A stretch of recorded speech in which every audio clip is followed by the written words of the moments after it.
안녕하세요. 이산입니다. 오늘은 사주에 대한 기본적인 구조에 대해서 한번 설명을 드려보려고요. 그 강의를 들으시는 분들의 말씀을 들어보면 사주에 대해서 관심은 있는데 사주에 대한 기본적인 용어를 모르다 보니까 기본적인 어떤 지식이 전혀 없다 보니까 무슨 말을 하는지 전혀 알아듣지 못하겠다. 이런 말씀들을 많이 하셔가지고 일단 그 사주에 대한 기본적인 구조에 대해서 한번 설명을 드려보려고요. 자, 사주팔자라고 하죠. 사주팔자. 자, 사주팔자는 4개의 기둥으로 이루어졌고 8개의 글자로 이루어졌다. 이런 뜻이에요.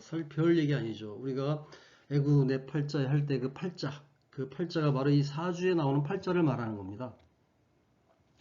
기본적으로 사주라고 할 때 그 주는 기둥주자죠. 그래서 4개의 기둥, 즉 연, 월, 일시라는 연주, 월주, 일주, 시주 이 4개의 기둥을 말하고요. 그리고 팔자는 그것을 형성하고 있는 8개의 글자입니다. 첫째 줄은 천간이라고 하고 둘째 줄은 지지라고 하죠. 천간은 그 오행이 5개의 목화토금수라는 오행이 있는데 이 목화토금수 오행이 각각 음양의 성질이 있거든. 그래서 그 각각의 음양의 성질, 즉 5개의 오행과 음양의 성질 곱하면 10개가 되죠. 그래서 이 천간은 10개로 이루어져 있습니다. 10개. 즉 갑을, 병정, 무기, 경신, 임계 이렇게 10개의 천간으로 이루어졌고 지지는 추나 추동 4계절 1년 12달을 의미하는 시간이다 이렇게 보시면 돼. 근데 이 시간은 우리가 알고 있는 그 시간을 볼 때 말하는 그 숫자, 아라비아 숫자로 말하는 그 시간과는 달리 그 어떤 정보가 들어가 있다. 이 문자로 표시되어 있잖아요.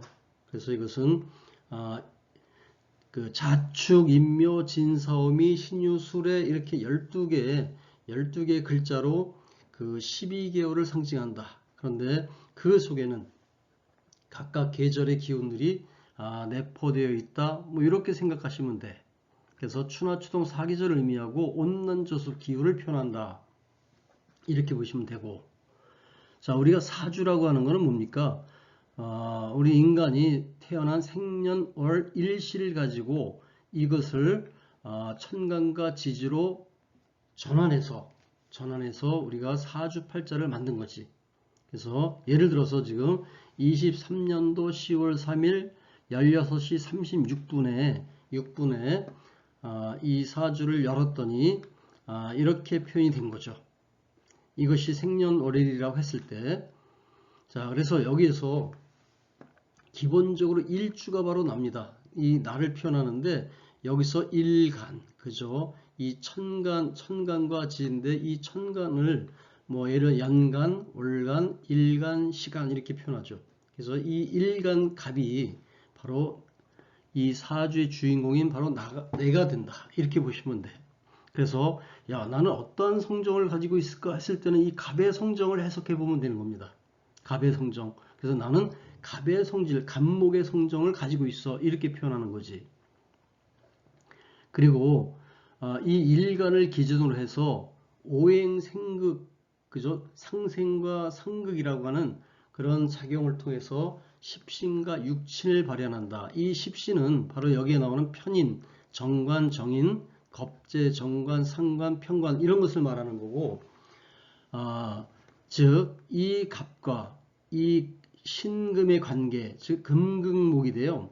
이 금이 목을 극하잖아, 그죠? 이렇게 극할 때는 정관이라는 의미가 나오고 여기서 이것은 양목이고 이것은 그 음금이죠. 그래서 그 음양이 서로 다를 때 내가 이렇게 극할 땐 정관이라는 어떤 그 십신이 발생이 되고 이때 계수는 수생목이 되잖아요. 그죠? 수생목. 근데 이것은 음수예요. 음의 성질을 가진 수고 이것은 양의 성질을 가진 목이잖아요. 이렇게 음양이 서로 다를 때는 정인, 같을 때는 편인 이런 식으로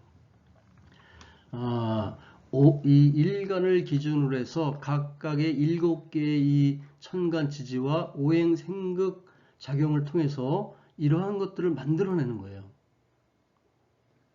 그래서 여기 보시면 일간은 다른 간지와 상호작용, 즉 생극지화를 통해서 중화를 추구하는 과정에서 발생하는 것들, 그것을 통해서 우리가 여기서 뭐 아버지니, 어머니니, 부인이 이런 것도 만들어내고 십신, 정관, 정인, 겁재, 정관 이런 것도 발생을 하게 된다. 그래서 기본적으로 이 사주 8글자가 서로 일간을 기준으로 오행 생극을 펼쳐내는 것은 바로 뭐냐면 중화를 추구하는 거다. 중화. 이 기운들이 기본적으로 사주팔자는 편제되어 있어요. 기운이. 오행은 다섯 개인데 이 칸은 8칸이거든. 그러니까 3개가 남잖아요. 그죠? 이 3개는 다른 어떤 것들이 더 들어오게 되면서 뭐 어떤 거는 금이 많거나 또 어떤 건 목이 많거나 이런 식으로 편제되어 있다. 기운이 편중되어 있다고. 여기도 보면 금이 3개잖아. 하얀 이 색깔이 금이거든요. 금이 3개, 목이 2개, 수가 2개, 오가 하나. 그럼 뭐가 없죠? 자, 목화, 토. 여기서는 토가 없죠. 그죠? 토가 없습니다. 그 얘기는 뭐냐면 이 사주의 그 기운이 편중되어 있다는 거지. 한쪽 기울어져 있다는 거예요. 그래서 대부분이 그 사주를 공부하시는 분들이 야, 나는 화가 너무 많아. 또 여기처럼 금이 너무 많아. 그러면 안 좋은 거로 생각을 한다고. 그런데 기본적으로 그 사주는 기본적 기운의 편중, 기운의 편제를 기본 원리로 한다. 시소가 기울어져 있지 않으면, 그죠? 한쪽이 무겁지 않으면 작동을 하지 않아요. 상하작용. 이 양쪽이 균등한 힘을 가지고 있다면 상하작용을 하지 않으니까 멈춰버리죠. 그러니까 그것은 죽었다라고 볼 수 있는 거예요. 이 목화, 토금수, 추나, 추동, 사계절이 도는 그 원리도 뭐냐면 기운의 편중입니다. 어느 쪽에 기운이 따뜻하면 추운 쪽 차가운 공기가 그쪽으로 가겠죠. 또 더운 공기는 올라가고 그러면서 이 공기가 순환하는 거고 그런 과정을 통해서 그 안에 존재하는 그 여러 가지 인간을 통한 만물들이 생로병사를 경험하는 거다. 그 생로병사를 경험하는 그 과정에서 나에게 덕이 되면 길이 되는 거고 나에게 흉이 되면 그러니까 덕이 되면 길이 되는 거고 실이 되면 흉이 되는 거지. 그러니까 사주는 절대 좋고 나쁨이 있다 없다? 없다. 사주가 어느 한쪽으로 편중되어 있다는 것은 바로 그 사람의 특성을 말하는 거다. 여기서는 금이 강한 특성을 가지고 있죠. 그죠? 그럼 그건 이 사람의 특성이에요. 저는 화가 3개거든. 그럼 저는 식상이 굉장히 강하거든. 그것은 바로 뭐다? 식상이 강하니까 너는 흉해. 이렇게 되면 안 되고 식상이 강한 성격을 가지고 있는 거죠. 그래서 나는 이 사주를 분석할 때 바로 내가 강한 장점을 가지고 있는 식상을 위주로 해서 해석을 하는 겁니다. 특성이 없다면 모든 것이 중화로 이루어져서 움직임이 없다면 그 삶은 사실상 죽은 거나 다름이 없다. 삶이 역동적으로 움직이기 위해서는 사주는 기울어져 있어야 된다. 이렇게 보시면 돼. 자, 지금 일 보시면 여기가 봄이죠. 봄, 여름, 가을, 겨울. 즉 목, 화, 금, 수입니다. 자, 이걸 갖다가 천간으로 표시해 보니까 봄은 목기운이죠. 여기에는 갑을목이 나오고요. 여름에는 병정, 화가 나옵니다. 그리고 가을은 경신, 금이죠. 겨울은 임계, 수가 되고요. 자, 이 가운데 무기는 뭡니까? 무기는 토죠, 토. 자, 목화, 토금 살 때 이 토는 사계절의 중심에서 이 사상, 즉 4개의 추나, 추동, 사계절을 돌리는 기운이다. 이렇게 보시면 돼. 그래서 12개의 지지로 이 순환을 표현할 때 그 진술충미라고 해서 토가 4개가 각각의 계절 사이에 있게 되죠.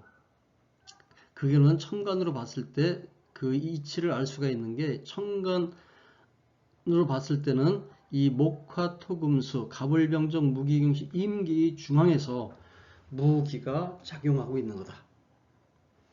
근데 여기 잘 보시면 이 무는 갑을병정 쪽에 있죠. 봄, 여름 쪽에, 즉 목화에 있습니다. 즉 이 무토는 양토로서 그 양의 세계, 그죠? 목화의 세계를 주관하는 기운이다. 자, 이 기토는 경신임계, 그죠? 이쪽은 음기 쪽이고요. 갑을병정은 양기 쪽입니다. 그래서 우리가 보통 이제 공부할 때 무토는 산이고 기토는 밭이다 이렇게 물상으로 해석하는 경우를 볼 수가 있는데 단순히 산이니 또는 밭이니 논이니 이런 물상으로 단순히 해석해서는 안 된다. 왜? 기본적으로 갑을병정 무기경신 임계는 음양오행을 통해서 그 작용성을 문자로 표현한 거예요. 문자로. 그러니까 갑을병정 무기경신은 기본적으로 뭡니까? 이것은 오행의 기운입니다. 오행의 기운.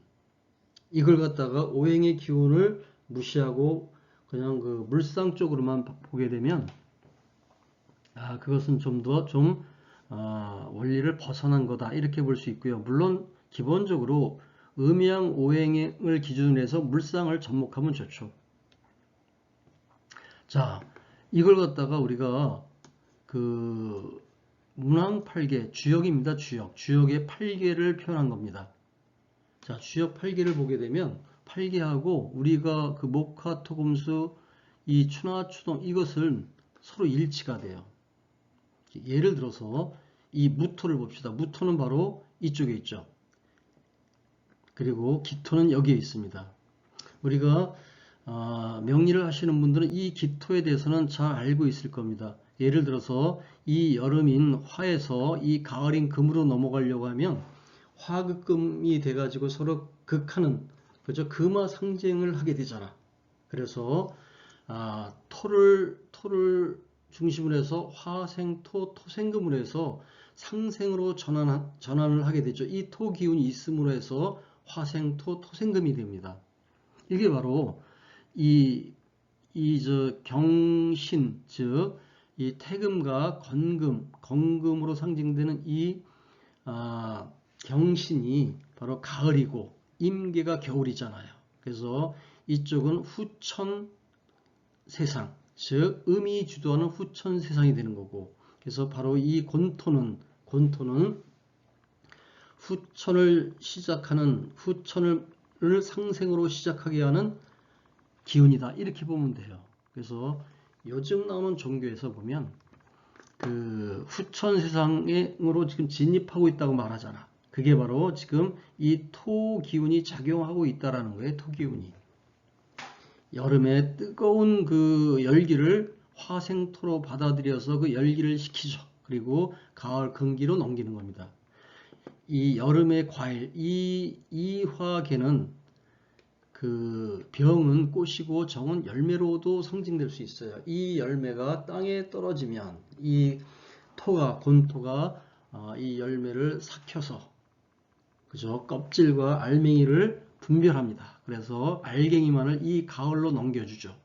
이게 바로 성경에 나오는 뭐 추수꾼 이야기라든가 또는 동양종교에 나오는 군자, 그죠? 군자가 후천 세상에 출현해가지고 이렇게 참된 사람들만 골라낸다든가 이런 추수꾼의 얘기가 많이 나오잖아요. 그게 바로 이 토의 성질입니다. 토의 성질. 그래서 이 토는 이 양의 세계를 종식시키고 이 음의 세계를 시작하게 하는 기운이다. 그래서 여기는 여성상위 시대라든가, 그죠? 이런 식으로 상생의 시대라든가 이런 식으로 설명을 합니다. 그러면 이 간토, 즉 간산, 이 무토의 성질은 어떻게 될까요? 일반적으로 무토는 산이라 그랬잖아. 기토는 논밭이라 그래고요. 왜 무토는 산이라고 하죠? 그것은 바로 이 무토가 바로 이 간산이라고 하는 이 그 간토, 그죠? 이 토의 자리에 위치하고 있기 때문이에요. 이 양요 하나에 음요가 두 개가 있는 이것은 산을 의미합니다. 산. 그래서 무토는 산으로, 물상적으로 산으로 얘기하는 거예요. 자, 근데 이거는 선천을 시작하는 세상이거든. 즉, 봄과 여름을 시작하는 종시의 어떤 성질을 가지고 있다. 우리가 보통 우리나라는 간방이라고 하죠. 간방. 간방에 위치해서 세상의 어떤 종시를 움켜쥐고 있는 나라다. 이렇게 얘기합니다. 후천에서 우리나라에서 뭐 제출어진해서 세계를 이끌어갈 지도자가 나온다든가 이런 얘기를 하는데 그게 바로 이 간산의 얘기예요. 간토. 방향으로는 간방이죠. 여기가 동쪽이고요. 여기가 북입니다. 그래서 동북 방향이죠. 이 간토는 동북방, 우리나라에 가 있는 위치라고 말을 합니다. 그래서 이 간토, 간산으로 상징되는 이 무토는 바로 봄과 여름을 시작하는, 즉 양의 시대를 시작하게 하는 종시의 역할을 한다. 자, 그런데 이 곤토는 화생토, 토생금으로 후천 상생 시대를 시작하잖아. 근데 이거는 바로 이 간토가 바로 이 감수 있죠. 임계로 상징되는 이 계수, 감수를 토극수합니다. 토극수. 이 수는 생명을 품고 있는 거잖아. 그죠? 그래서 두 개의 음요 사이에 양효가 들어가 있지. 바로 생명을 보존하고 있는 거다. 사시순환을 통해서 생명 씨앗을 저장하고 있는 거죠. 이것이 간토가 토국수에서 깨어나게 합니다. 그래서 이 양효가 깨어나죠. 지금 위에 있습니다. 이 양효가 바로 또 여기 그죠? 간목의 자리죠. 이 진뇌계라고 하는데 그 간목의 자리입니다. 이 간목이 결국 이 간토를 목극토하죠. 그래서 토극수, 목극토를 통해서 생명이 깨어나는 거다. 이 나무도, 간목도 이 땅을 극하면서, 즉 땅에 뿌리를 내리고 자라나는 거잖아. 그래서 기본적으로 이 간토, 즉 무토가 시작하게 하는 이 봄, 여름은 극을 통해서 시작한다. 즉 상극을 통해서 시작한다. 그래서 지금 현재 이 선천 세상은 상극 시대라고 말하는 겁니다. 그래서 투쟁하고요, 싸우고요, 전쟁하죠. 상대방을, 그죠? 우리는 땅에다가 땅을 파서, 그죠? 거기다 식물을 심고 거기 통해서 나오는 걸 먹습니다. 그러니까 서로 극함으로써 살아가고 있고요. 이 후천은 생함으로써 살아갑니다.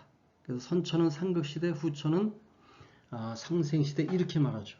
그래서 이 무토와 기토를 단순히 물상적으로만 이해할 것이 아니고 이렇게 주역 8개를 통해서 이해를 해야 그 본래의 진면목을 이해할 수 있다. 여기 태극의 모양이잖아. 그죠? 이것도 역시 태극입니다. 이쪽은 양을 의미하죠. 여기에 무토입니다. 이쪽은 음을 얘기하죠. 기토입니다. 그래서 이 그림과 문왕팔계 주역의 그림은 서로 일치하는 거죠. 의미적으로. 그래서 다시 한번 설명하게 되면, 자, 간목은 진내계입니다. 을목은 선풍계죠. 자, 이것은 봄을 의미하고요. 이것은 병정입니다. 이화계죠. 병정을 의미하고요. 화. 그 다음에 기토입니다. 이것은 기토. 자, 서남방에 위치하고 있고요. 자, 그 다음에 이것은 태금인데요. 우리가 천간으로는 경금에 해당하죠. 그 다음에 자, 건천. 자, 이거는 신금에 해당합니다. 신금. 자, 그 다음에 감수계는 임계에 해당하고요. 이렇게 우리가 천간을 이해할 때는 기왕이면 이 문왕팔계의 8개 주역을 통해서 물상을 이해해 보는 것도 좋다. 단순히 뭐 논이니 밭이니 나무니 이런 식으로 그냥 단순한 어떤 우리 눈에 보이는 사물로서 이해하는 것이 아니라 물상을 주역의 괴상으로 이해를 해야 그 뜻의 진면목을 이해할 수 있다. 여기서는 모두 다 설명드리기 뭐하고 향후 물상론을 주역 8개를 통해서 설명을 드릴 때가 올 것입니다. 자, 기본적으로 오행은 그죠? 목화 토금수인데 생은 어떻게 됩니까? 목생화, 화생토, 토생금, 금생수, 수생목으로 이어지고요. 극은 목극토, 토극수, 수극화, 화극금, 금극목 이렇게 이어지죠. 이것은 일반적으로 그 공부에 관심이 있으신 분들은 기본적으로 알고 있는 사실이라고 볼 수 있습니다. 자, 사주팔자의 구성원리. 자, 연월 일시로 이루어졌죠.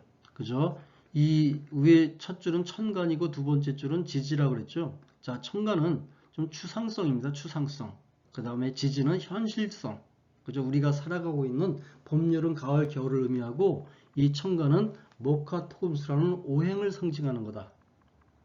자, 이 연월 일시로 따졌을 때 이 연은 근묘 화실로 표현할 수도 있다.